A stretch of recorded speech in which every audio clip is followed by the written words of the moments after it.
Hi, my name is Joy Morgan, 33 years old. That day, I sat in a lawyer's office in downtown Denver, filled with hope but also a touch of tension.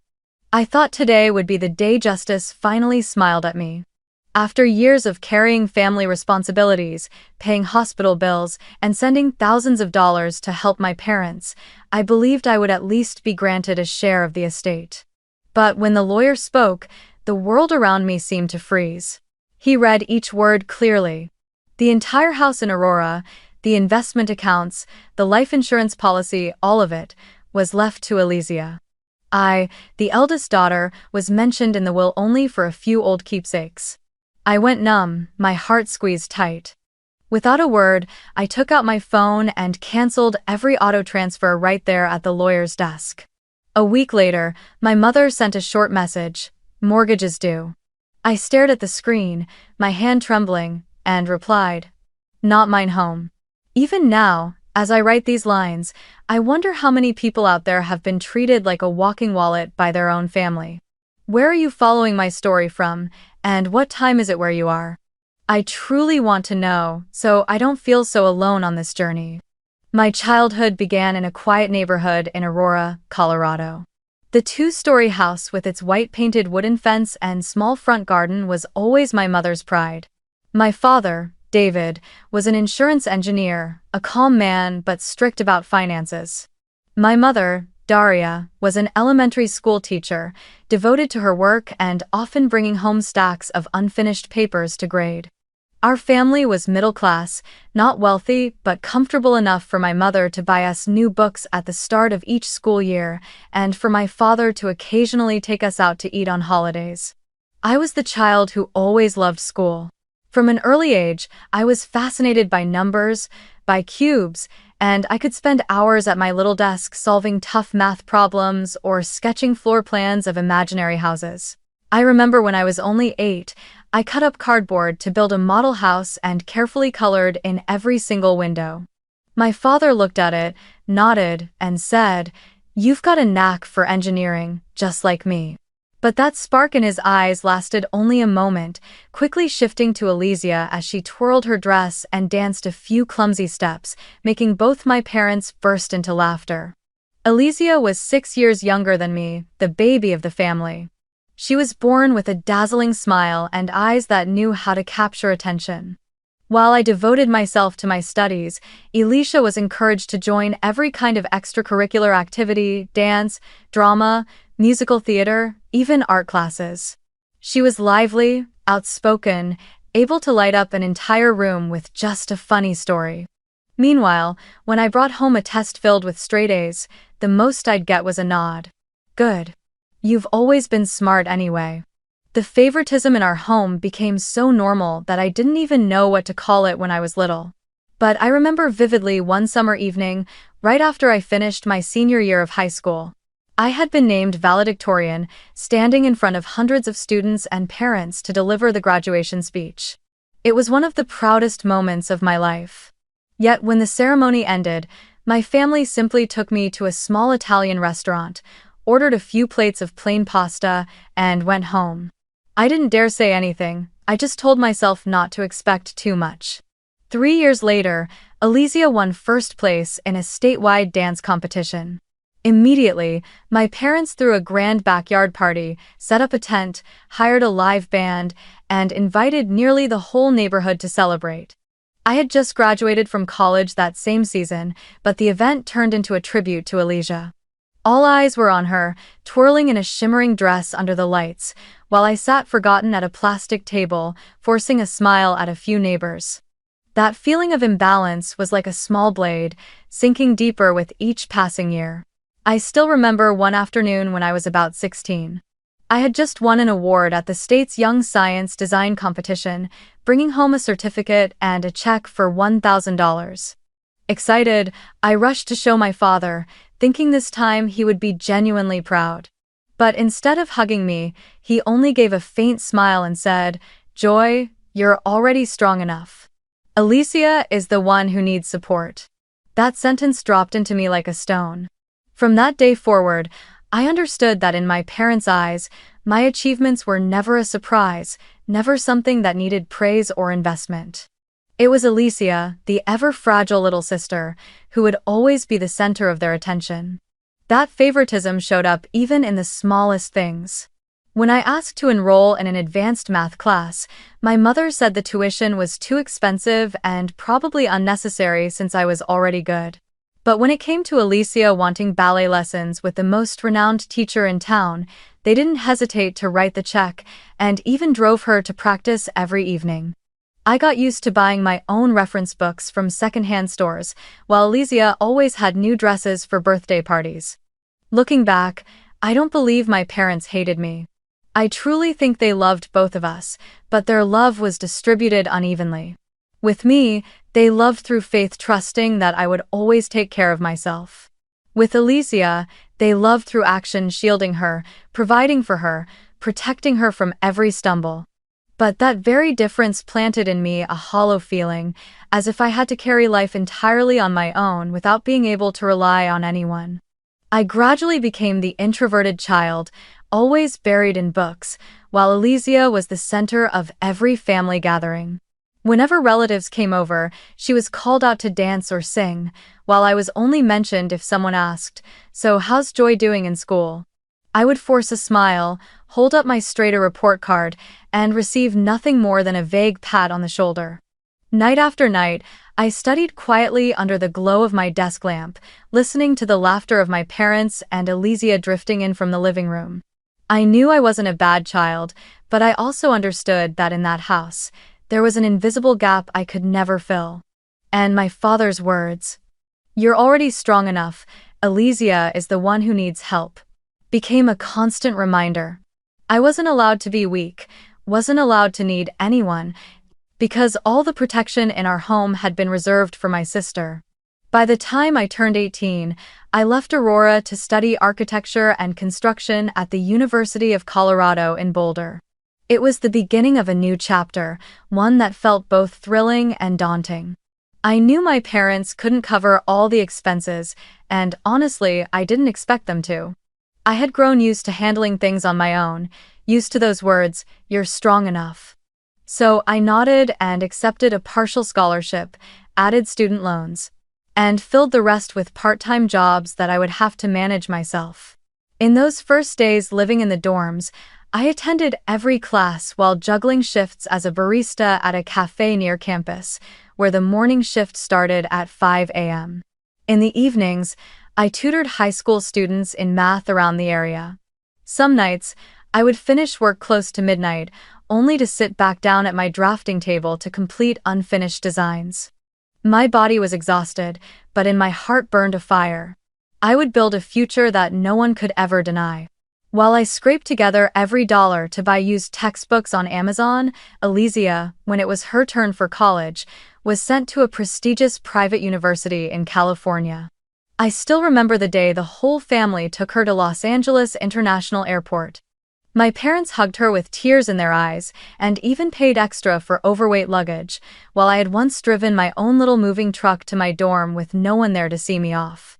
Her tuition, dorm fees, and living expenses were all covered by our parents. They simply said, "This is an opportunity for Alicia to develop her artistic talent. You already have scholarships, you can take care of yourself." Many nights behind the cafe counter, I would scroll through Instagram. Alicia's images filled my feed: Malibu beaches, neon-lit parties, luxurious getaways with her friends. She beamed, cocktail in hand, captioning photos with words brimming with freedom. Meanwhile, I smelled of coffee grounds, my fingers cracked from washing mugs, with a long list of assignments waiting for me. The contrast grew sharper with each passing year. I was laying bricks for my future with sweat and perseverance, while Alicia seemed to glide effortlessly along a path strewn with roses. But those roses didn't appear on their own.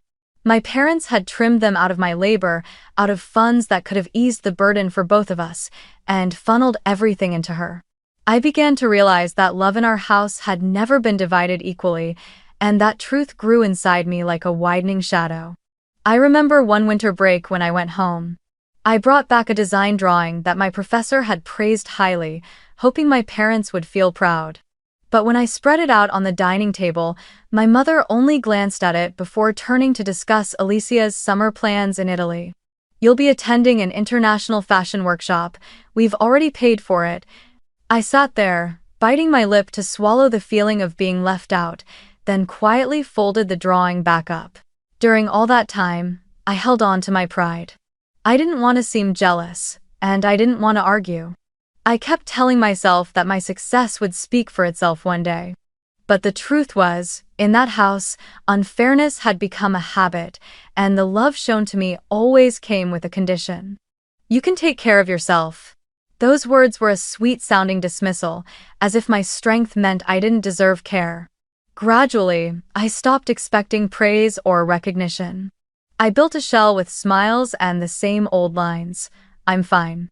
But inside, I knew family love is not something that can be rationed or sold, yet in the Morgan house it was handed out selectively, and I was always the one standing outside. Those college years became a turning point. I realized I couldn't keep living, hoping to be treated fairly. If I wanted a life with value, I had to create it myself from nothing, no matter how much of my parents' love and money had been poured onto Alicia's shoulders. From then on, I understood that every step forward for me was not only about education or career, it was a quiet battle against the favoritism that had seeped into every corner of my family. After graduation, I began working for a major architecture firm in Denver.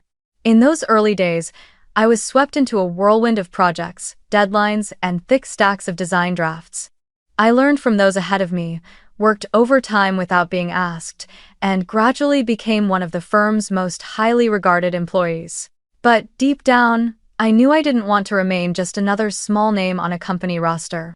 I wanted to build something of my own, a firm that carried my personal mark, where I could merge my passion for architecture with my dream of sustainable development. So, after 3 years of saving, I gathered every dollar I had, added a bank loan, and launched EcoVision Design, a small firm specializing in green, energy-efficient projects. At the time, everyone said I was reckless. A young woman, with no family backing, daring to start a company in a city as competitive as Denver? But I had nothing to lose. I threw myself into the work, logging 80-hour weeks, eating instant noodles, and sleeping on a couch in my rented office. I was the director, the accountant, and the errand runner all at once. There were nights when I collapsed asleep at my drafting table, the harsh neon light pouring down on dark circles under my eyes. And yet, I felt alive because every drop of sweat was proof of a future I was building with my own hands. While I was struggling to build my career, Alicia continued finding herself through a string of failed jobs. Sometimes she worked as a PR assistant, other times she tried online sales, but none of those jobs lasted more than a few months. She would often call our mother in tears, complaining that the environment wasn't right, that people didn't understand her talent. And as always, my parents comforted her, blamed the circumstances, and never once held her accountable. Then one day, Alicia announced that she wanted to open a fashion boutique in downtown Denver. My parents immediately funded her without a second thought about the risks. I began to hear from a friend who lived near Aurora that Alicia's boutique was lavishly decorated. She had rented a prime location downtown, displayed expensive dresses, and even hired a professional photographer to shoot her collection. Alicia posted photos online, flaunting her new car with the caption, "Grand opening went well, treating myself to a little gift." I stared at that photo, filled with suspicion. Where did the capital for that boutique come from? She had failed at several jobs in a row, and my parents didn't exactly have that much spare money. Even then, I didn't argue or accuse. I returned to my office and buried myself in the next project. I had grown used to relying only on myself. I believed the only real justice in this life was persistence. Those who truly worked would eventually reap the rewards. When my father suddenly suffered a heart attack and had to be rushed to the hospital, I was in the middle of negotiating a major contract with a client. I had been saving up to buy new equipment for my company, but every cent of that $28,000 I transferred straight to the hospital. I signed the check in silence, without hesitation. I told myself, This is my duty. This is what a child must do. I postponed the equipment purchase, delayed company plans, and accepted more sleepless nights to make up for it. I didn't compare myself to Alicia, didn't ask if she contributed a single dollar, because I already knew the answer. Sometime later, one evening when I stopped by for a visit, my father suddenly sighed and quietly said to me in the kitchen, "Sweetheart, I tried investing in a real estate project, but it failed. To pay off the debt, your mother and I had to remortgage the Aurora house. I know you've already helped so much, but if you could send money regularly each month to help with the mortgage and taxes, we'll get through this." I froze, but then nodded. I thought simply, anyone can make mistakes in investments, and my father had worked hard his whole life. Now it was my turn to share the burden. Every month, like clockwork, I opened the banking app on my phone, typed in the number $2,400, and pressed transfer. In the memo line, I always wrote the same familiar words: mortgage divided by taxes. That was the unspoken agreement between my mother and me. I would help them pay the property taxes and the mortgage, contributing to the upkeep of the house where I grew up. At first, I even felt proud that I was capable of doing that. Many of my peers were still struggling with student loan debt, yet I was able to both support my family and build my company. I told myself it was proof that I really was strong enough, just like my father always said. But little by little, the reasons my mother gave for needing extra funds began to make me uneasy. One month, she said, "Property taxes went up this year, you'll need to send more." Another month, she sighed, "The roof needs repairs, it's expensive. Please help your father and me cover it." I believed her, because I had never doubted my parents before.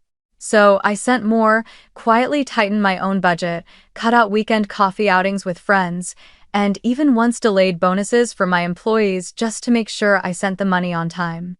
I always repeated to myself, a daughter must sacrifice for her parents. It's her duty, and she must never complain. There were nights when, after completing the transfer, I just sat frozen in front of my computer screen. I felt like a puppet, or more accurately, a walking ATM. My parents only had to press the PIN code with a few words of complaint, and I would gut myself to send them money. I was angry and bitter all at once. For years, I had been working 80-hour weeks, eating and sleeping at the office, only for the money I earned to flow straight into Alicia's dream, a dream she had never paid a price for. There were nights when I sat alone in the EcoVision design office, staring at unsigned contracts, my heart full of resentment. I wanted to scream, "Where is the fairness? Where is the love?" But I kept it in. I didn't allow myself to be weak. Instead, I told myself, "All right, just consider this your duty. A daughter must sacrifice for her parents." That sentence became a familiar refrain in my mind, like a sedative that kept me from facing the too cruel truth. I knew I was being taken advantage of, but I was afraid to admit it. Because once I said it out loud, the already fragile relationship with my parents would completely shatter. So I kept sending the money, kept playing the role of the strong daughter, while deep inside, I had already begun to crack. I didn't realize that every click of transfer was not only draining my bank account but also eroding the trust I had in my own family. The day I was invited to the lawyer's office in downtown Denver, the autumn air outside was crisp, but inside me burned a fierce heat. I thought, at the very least, this would be the moment my parents treated both daughters fairly, after all the years I had carried the weight. I reassured myself, maybe they weren't good at expressing love, but surely they wouldn't abandon me when it came to dividing the estate. The conference room was small, with a long polished wooden table, and on it lay a thick stack of papers. The lawyer adjusted his glasses and began reading line by line. The house in Aurora, valued at approximately $700,000, is left entirely to Alicia Morgan. My heart clenched, but I stayed silent, waiting to hear more. The investment accounts, valued at $200,000, also go to Alicia Morgan. The life insurance policy, valued at $250,000, likewise passes to Alicia Morgan. Each figure struck like the blow of a gavel, pounding against my head until my ears rang. I sat frozen, my hands clenched so tightly that my nails dug deep into my skin. Then the lawyer paused, glancing at me with a look of pity. The remainder, Joy Morgan will receive your grandmother's old sewing machine, along with some family photographs. His voice softened, as if even he could not ignore the blatant unfairness. I nodded slightly, forcing down the tears that threatened to rise. For a fleeting moment, I felt like a background character in my own family story, handed a few lifeless keepsakes as my so-called share. I turned to look at my father. He sat upright, his face calm, as though everything had been decided long ago. My throat tightened as I asked, "And what about me? After all these years, after everything I've contributed, after standing by the family through every hardship, why do I only get some photos and an old sewing machine?" My father answered in a low, firm voice. "Joy, you already have a solid company. You don't need these things. Elysia is the one who needs help."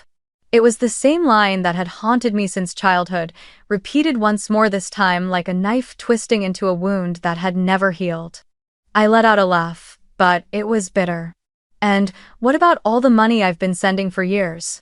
$2,400 every month, plus hospital bills, plus home repairs, all of it came from my sweat. In the end, I paid for a house I will never inherit."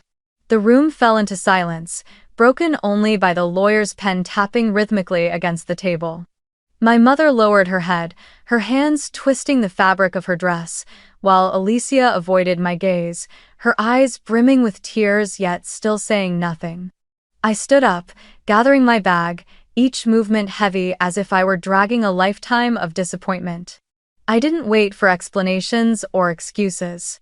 I knew that any words now would only be justifications for the favoritism that had been cultivated for years.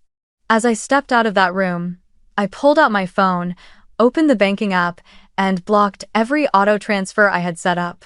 One by one, I deleted the payments, erasing each transaction as if cutting away the invisible chains binding me to the Aurora house.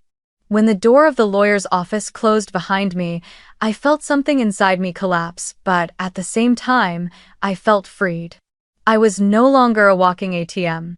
From that moment on, I knew I would pay the price of distance, perhaps even a lifetime of coldness from my parents. But I also knew I had just reclaimed a piece of freedom that had long been drained away.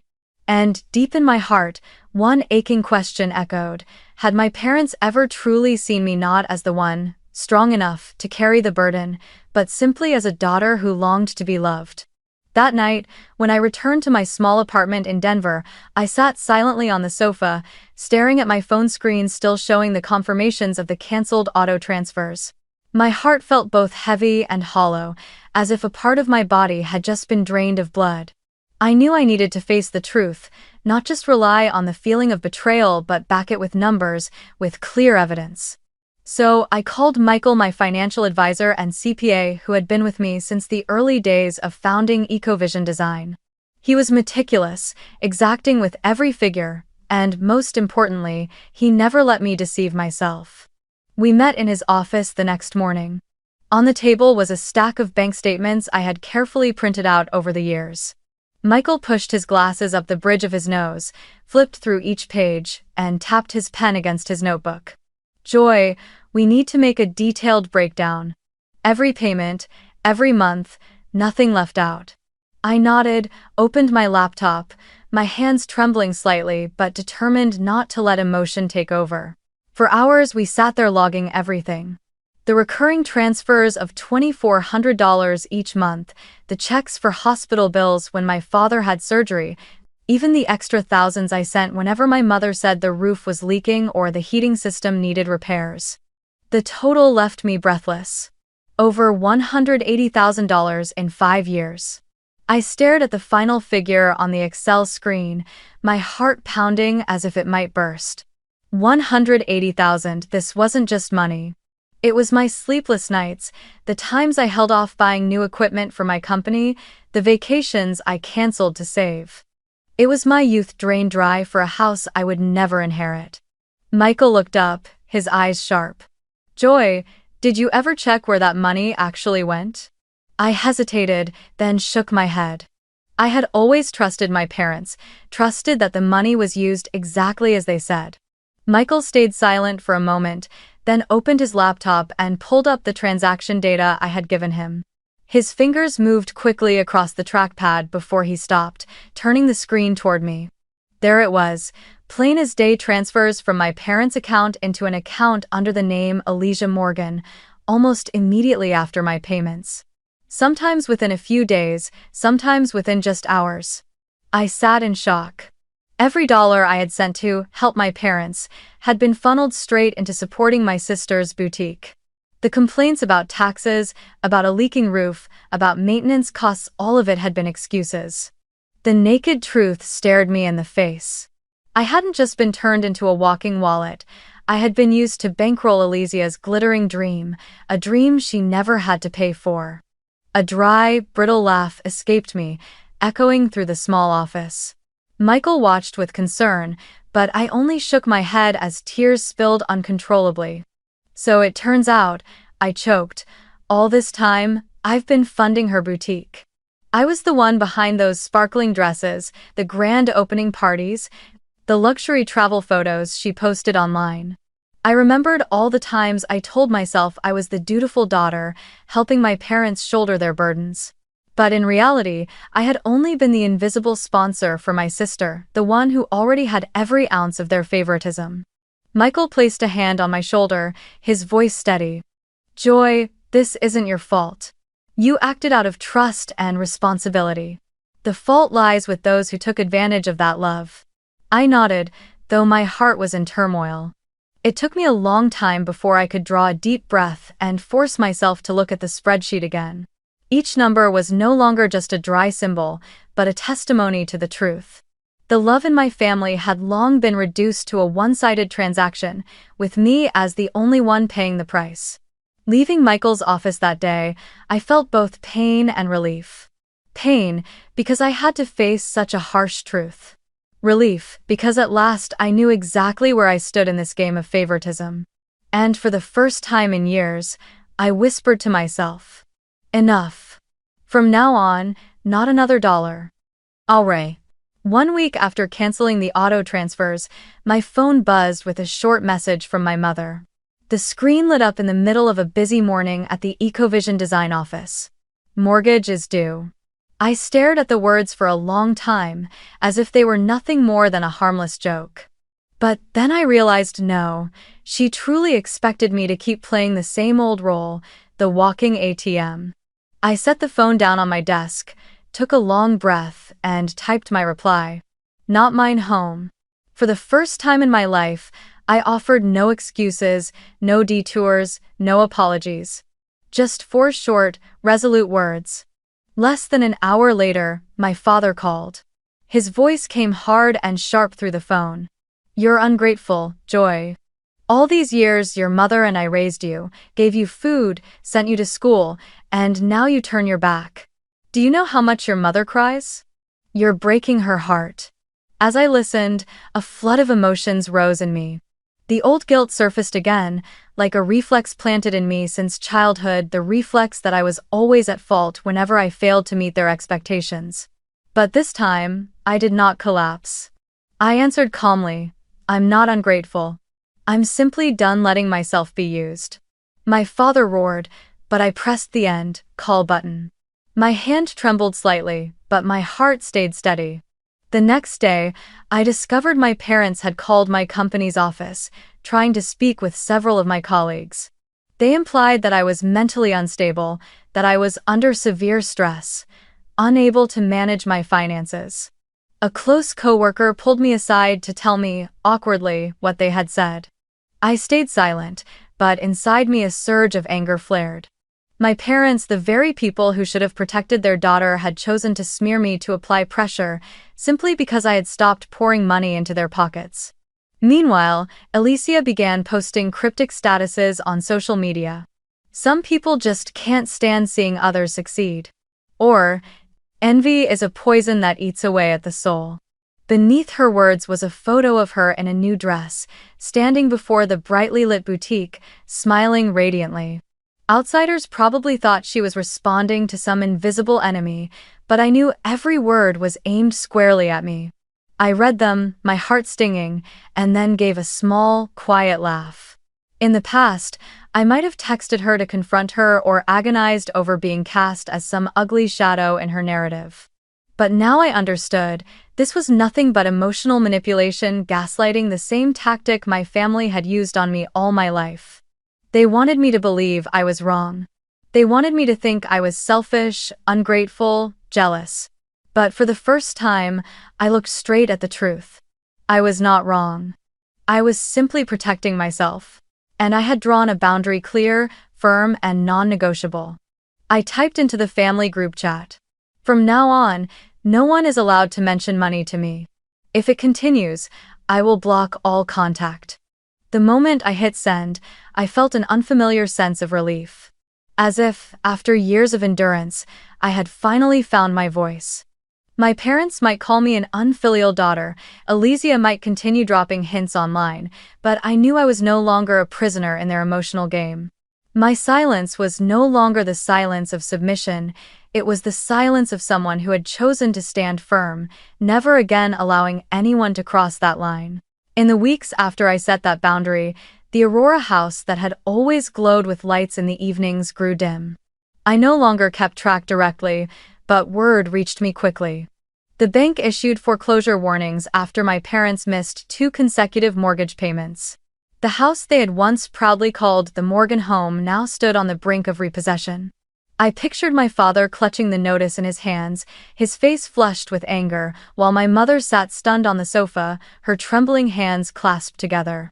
They had grown used to me as their human insurance policy, used to the idea that one short message would automatically bring money flowing in. Not anymore. I was no longer their walking wallet. Meanwhile, Alicia's fashion boutique began to falter. At first, there were a few customer complaints about product quality, then one-star reviews started piling up online. Orders slowed, while rent and staff costs continued to climb. I heard she had been forced to shut down her online sales branch, keeping only the main store. But credit card debt didn't stop. Instead of the sparkling photos of new dresses, Elysia now posted blurry images with short captions, trying to appear cheerful. I knew well that it was only a facade. One weekend afternoon, Aunt Linda, my mother's younger sister, called me. Her voice was heavy. "Joy, I've heard everything. You don't need to hide it anymore. Elysia has been bragging to her friends that the boutique money came from your parents, and your parents took it from you. Now it's all out in the open." I stayed silent for a long while. Deep down, I had known this day would come, but hearing it confirmed by someone else still felt like a blade pressing into an old wound. Aunt Linda sighed. "This family has treated you far too unfairly. I am truly ashamed of my sister." The news spread quickly through the relatives. Conversations at family gatherings began to change in tone. If once I had been that cold, quiet Joy, now people whispered about my sacrifices, about how I had been turned into an unwilling source of funding for my sister. Pitying looks gradually replaced indifferent ones. More importantly, the criticism began to shift toward my parents. "David and Daria have played favorites for too long. I can't believe they exploited their own daughter." Those words reached my ears like gusts of wind, cold and cutting, because I never wanted my family to be the subject of gossip, but warm because, finally, the truth was being seen by others, not just me. My grandfather Frank was the only one in the family who had always been blunt with me. A former lawyer, he was used to cutting through the core of disputes, and he despised deceit more than anything. When Aunt Linda told him what had happened, he didn't hesitate. "We're all going to sit down," he said firmly in a short call. "No more avoidance, no more rumors, everything must be brought into the open." A week later, he invited the entire family to his red brick house in Denver for a special dinner. I arrived early, carrying a thick folder in my hand. On the long dining table, my grandfather had already laid out the old porcelain dishes he only used for important occasions. The atmosphere was taut, stretched thin like a wire. When my parents and Elysia walked in, I could see the unease in their eyes. My father's gaze darted around the room, my mother clutched her handbag tightly, and Elysia kept her head down, her blonde hair falling across half her face. Grandfather wasted no time on pleasantries.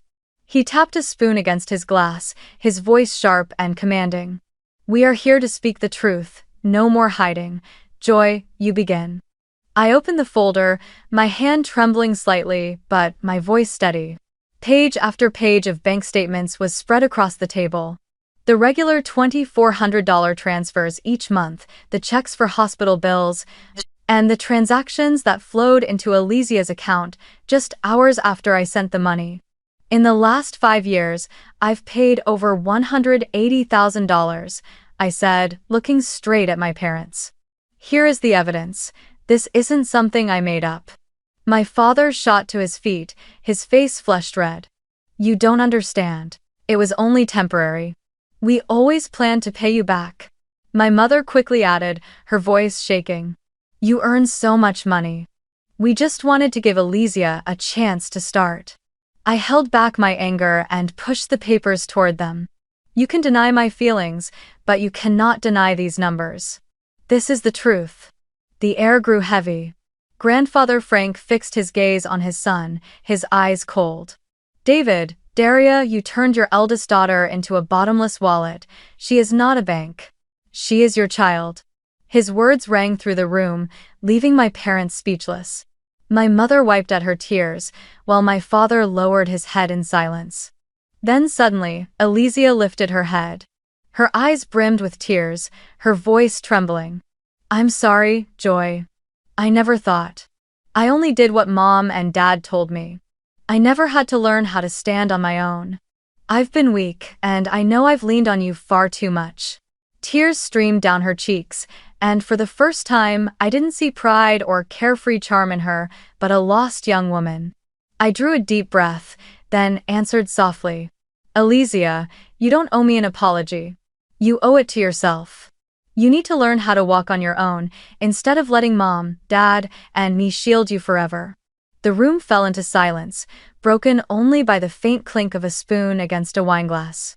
Elysia nodded, her small shoulders trembling, but in her eyes I caught a flicker I had never seen before, the spark of awakening. That dinner held no laughter, no warmth of a family reunited. But it held the truth. And truth, however painful, was better than the sweet lies that had cloaked the Morgan household for so many years. As I left, I felt a vast emptiness inside me, but into that emptiness, a new air began to flow, the fresh air of release. I knew that after that night, my family would never be the same again. But at least, for the first time, everyone had faced the truth. After the tense dinner at Grandfather Frank's house, my family walked out of that room with heavy faces. No one could deny the truth any longer. The numbers, the statements, the evidence I laid on the table had shattered the wall of excuses my parents had tried so hard to build. Their silence that night was their admission. But facing the truth was only the first step. The price still remained, and this time they could no longer shift it onto my shoulders. Just 1 month later, my parents were forced to sell the Aurora house. The bank had issued its final warning, and there was no more money for me to cover the gaps. The house I once called home, the place that held memories of an unfair childhood and quiet sorrow, was finally sold for nearly $700,000. From that sum, they paid off the HELOC of more than $310,000, along with a mountain of other debts. What remained wasn't much, just enough to buy a small apartment in Lakewood, far more modest than Aurora. I heard the news from Aunt Linda. Inside me rose a swirl of emotions. Pain, regret, but also relief. It was an ending that couldn't be avoided, the direct consequence of wrong choices, and this time, I wasn't there to rescue them. Elysia didn't escape the storm either. The fashion boutique my parents had poured so much money and energy into was finally forced to shut down. Credit card debt piled up, customers dwindled, and there was no more invisible funding from me to prop it up. I heard she cried through many nights, facing for the first time the reality that life could not be sustained by the glitter of social media. After that shock, Alicia decided to enroll in a business management course at a community college near Denver, while also taking a part-time job at a small cafe. It was humble work, but at least it was honest labor. When I heard this, I didn't feel triumphant, nor did I mock her. I only exhaled softly and whispered, "At last, you've begun." Then, one winter afternoon, I received an envelope delivered to my office. The handwriting on it was shaky, yet so familiar it made my heart clench. It was from my father. I sat alone in my office as the sunset cast golden light through the window, my hand gently opening the envelope. Inside was a handwritten letter, his script carefully drawn, smudged in places by tears. "Joy." The letter began. "I was wrong. I made you carry far too much, when it was my duty to protect you. I thought you were strong enough and turned that belief into an excuse to exploit your strength. I have no defense left. If you cannot forgive me yet, I accept that. But I want you to know that I truly regret what I've done." I read those lines over and over, my vision blurring. This was the first time my father had ever admitted his mistakes, no excuses, no blaming anyone else. Inside me rose a strange feeling, not instant forgiveness, but a slow thawing of the ice wall I had built for so many years. I folded the letter carefully, placed it in my desk drawer, and sat in silence for a long time. A few weeks later, I agreed to meet my parents at a small diner in Lakewood. No more grand house, no more elaborate dinners. Just a simple round table, 3 people sitting across from each other. My father looked much older, his hair graying rapidly, while my mother was quieter, her eyes red-rimmed. I set my bag on the table and spoke before they could. I agreed to meet, but from now on everything must be clear. No money, only family, if there's any left. If you want to keep contact with me, do it with truth, with affection, not with demands. My parents nodded silently. There were no flowery promises, no staged scenes of remorse. Only acceptance. And for me, that was enough. For the first time, I no longer felt like the one who had to pay for every mistake in the family. I had drawn my boundary clearly, and my parents understood that if they crossed it, I would not come back. As I left the diner that day, I drew a deep breath in the cold Colorado winter air. My heart still carried its scars, but at least it now beat to the rhythm of freedom. And I knew the condition of my reconciliation was set simple but firm: affection was welcome, money would never be again. After the stormy years, I began rebuilding a new life for myself, a life no longer revolving around saving anyone else, no more desperate phone calls of "mortgage is due." I used a portion of the savings from my company to buy a small house nestled near the base of the Rocky Mountains. It was a light gray wooden home with a sloping roof and a backyard large enough for me to plant a few rows of flowers and some vegetables. In the mornings, I woke early, brewed a cup of coffee, and walked barefoot on the grass, breathing in the fresh air. I realized I had never truly lived for myself until I dared to cut the cords that tied me to the past. Each week, I set aside time for therapy. My therapist, Maria, patiently listened to the stories I had never spoken aloud before, the feeling of abandonment, the years of being a walking ATM, and the anger I had buried deep inside. At first, I struggled to find the words, but gradually, I learned to acknowledge that I had the right to hurt, the right to be angry, the right to be vulnerable. I didn't need to shoulder the weight of being strong all the time. That therapy didn't turn me into someone else, but it taught me how to set boundaries, how to say no without guilt. While I was healing on the inside, Ecovision Design also grew steadily. We signed contracts to design green buildings for schools and community centers. I no longer worked 80 hours a week like before.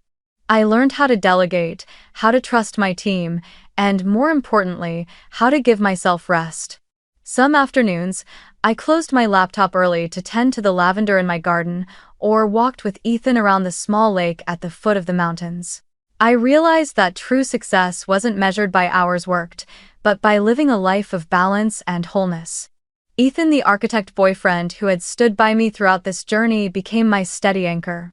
We began to talk about the future together, even about marriage.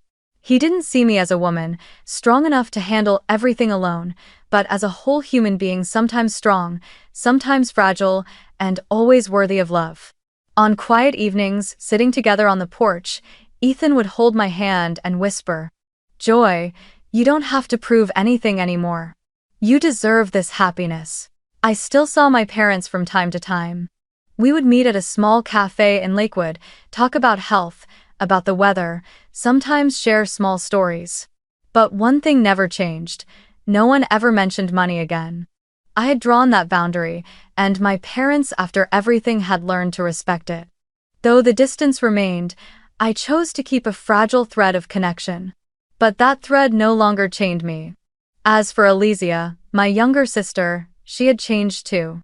She no longer posted showy photos online. Instead, I began to see her sharing snapshots from her part-time shifts with captions like, "Morning shift, tired but happy." One night, I unexpectedly received a message from her. "Because you cut off the money, I've finally learned to live for myself. I know you don't have to support me anymore, and I'm grateful for that." Reading her words, a strange mix of emotions rose in me: relief, sadness, and hope all at once. Perhaps, for the first time in her life, Elysia was truly growing up. Looking back, I understood that the phrase, "not mine home," wasn't just a refusal to pay for a debt-ridden house. It was a clear declaration. I was rejecting the toxic home so that I could build my own. I was no longer a walking wallet, no longer the forgotten child, no longer carrying a responsibility I didn't create. I was Joy Morgan, a woman who had redefined her worth not through a will, not through her parents' recognition, but through freedom and choice. One quiet weekend evening, after finishing up at the Ecovision office, I locked the door. The hallway was silent, filled only with the wind blowing down from the Rockies. I stood there, letting the cold brush against my cheeks, my hair lifted lightly. In that moment, I whispered, "I am no longer a walking wallet. I am Joy Morgan. And I have found my true worth."